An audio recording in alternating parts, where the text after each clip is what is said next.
Hello, Gary. We've got Gary Hello, Brooker. Joe. How are you today? Doing very well. You're a little returning bit tired. We've been rehearsing with our band all week. for the upcoming tour of America. Exactly, yes. You're returning to Boston on June 15th with Ian Anderson and Jethro Tull. Procol Harum has That's always correct. had a strong Boston audience. What do you have in store for us this time, Gary? Well, we got a few new songs, and then we play sort of a selection from our repertoire. The usual thing you do when you've been on the go for a few years. I've been listening to both the CD and viewing the DVD of Procol Harum with the Danish National Concert Orchestra and Choir. Well, they won't be there. Understood. It's Which is excellent record. Did you stay in the castle? no. We had a drink there afterwards That's cool. with the princess and her husband, who's in fact a Scotsman called Jock. It's an odd name So we for called a him Prince Jock. Beautiful But no, castle. we didn't stay in there. No. I love the DVD. It's excellent. Thank you, DVD. Yeah, of course, it was an audio at first, and then it's good DVD. Yeah, very proud of that. The sound came out absolutely fantastically. Which brings me back to the Edmonton Symphony Orchestra. I see that Yes. Repertoire Records has released the classic album from the early '70s with the bonus track. That was a flip of I think it's probably on a label called Salvo. I thought. Oh, I It's think come in out America. in the last 6 months or something. Ah, Anyway, it doesn't matter. It's on a label. I was wondering if you'd ever do a deluxe package of that, since it's such a classic. Deluxe, what, wrapped in gold? No, with all of the entire concert, or with a video, or if you Well, even there was taped no it. video in those days. Ah, No, it was only all we had was cassette recorders. No, there was no video. That was 1970 or 71. In fact, we only got the recording machines in at the last moment, which was lucky. now was that the first show with David Ball on guitar? God, that's a long time ago. I know. No, I think we must have played. No, we played some others, prior to that, yeah. Why, does it sound like it? No, I was just wondering, because I know there was a time when Robin was leaving and David was joining. Yeah, no, Robin had left. Dave, Robin was never very keen on playing with an orchestra, which is why I think we only did it once when Robin was in the band. And that was over in Stratford, Ontario. But with Dave, no, I'm sure we've been playing for a few months at least. That album stood the test of time. Well, I think so. Oh yeah, it's always a joy to listen to. Gary, we do something called the demo that got the deal. Were there The demo that got the deal? Yes, and of course, Whiter Shade of Pale was on a demo tape before it was released. Correct? Well, yes, as far as we can remember, it was. My question was, did you record a few songs during those sessions? I think we had more than one song that we had made a demo of, and that we were playing round to people. I mean, the strange thing is, there was like Conquistador and Salad Days, I know for a fact. That And we was made Guy demos Stevens of. Guy Stevens Huh? involved, the producer, at all? Pardon? Was Guy Stevens involved at all with any of the? In the demo, yes, most definitely. Oh, he was, because I used to work with the late Jimmy Miller. And Yes, they were good friends. right, and Jimmy was A&R at Island. He told me he brought the tape to Chris Blackwell, Whiter Shade of Pale. That's correct, yeah. So he remembered And he distinctly. passed. Well, he said what Chris said to him was it's either a huge monster or he felt it wouldn't do anything at all. There was no in between with it. And I guess he didn't want to take... I remember that vaguely now you mention it, and we were very disappointed because we liked the way that Chris Blackwell operated. And we were quite disappointed that Ireland kind of passed on it.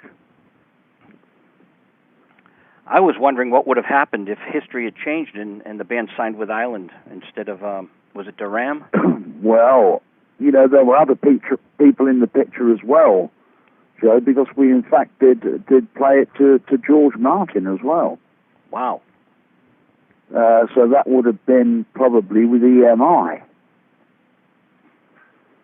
And of course, it would have started that career with EMI, a major label.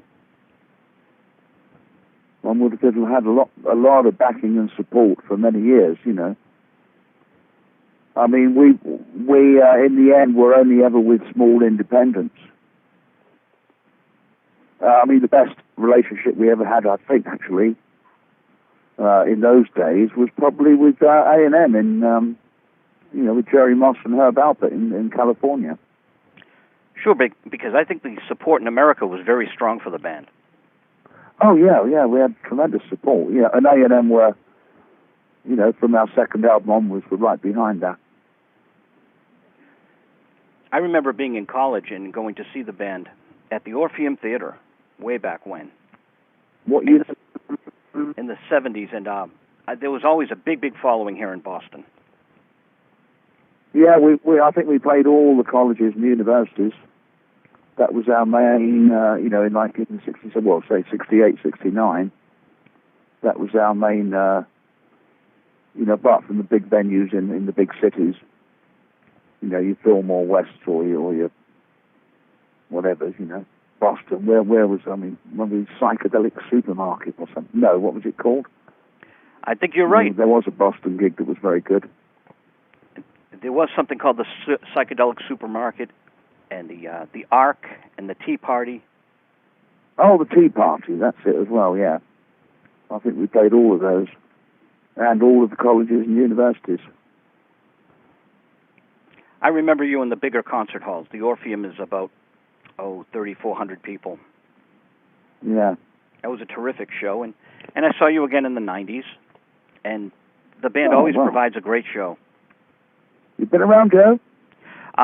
When there's good music, Gary, like the music that you make, people make an effort to go out and see it. Well, I mean, we make an effort to come and do it as well. I love the first album, The Whitest Shade of Pale. There's something sparse about the production. It's a bit different from the records that followed, but it's really charming. Well, it is just really a five-piece band playing very much live in the studio.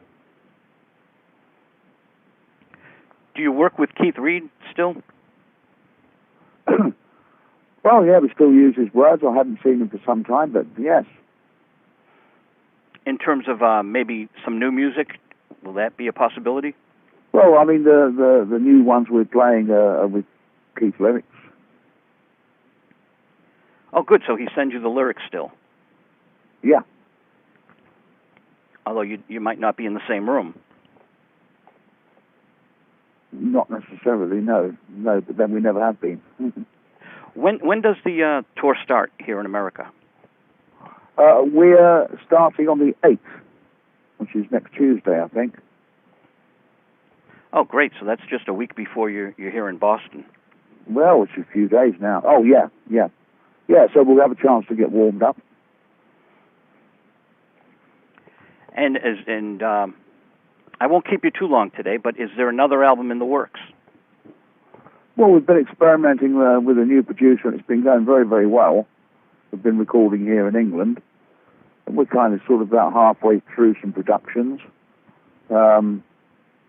We already have a deal with a record company here, with Eagle Records, and it's all going very positively, and just time goes by our lives quicker now than it used to.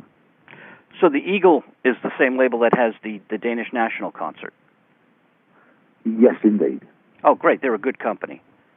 Yeah. So this will be new music. Yes. Well, yeah, this will be a new studio works. Oh, excellent, Gary. Well, we look forward to having you here in Boston. Yeah, we'll be there with our friend Jethro, Ian and the boys. That's a very good billing. Well, we played in America with them before, not for a long time, but it always seems to go pretty well. We spoke with Ian last week. week. We're nothing like them, but you know, everybody that comes seems to like both bands, so that's great. We spoke with Ian last week, and he was full of praise for Procol Harum, and said he enjoyed playing on Whiter Shade of Pale on a live show a little while back, I guess. Yeah, so we've done a few charities now and again with Ian, and he's giving it all on the flute. Yeah. Well, Gary, thank you so much for your time. Thank you very much, Joe. Have a safe flight over, and we look forward to seeing the band. I hope you enjoy it when you go to see it. You're going to the concert in Boston? Absolutely. Yeah, don't miss it. Great. Okay, thanks for your time. Thank you. Okay, bye. Bye.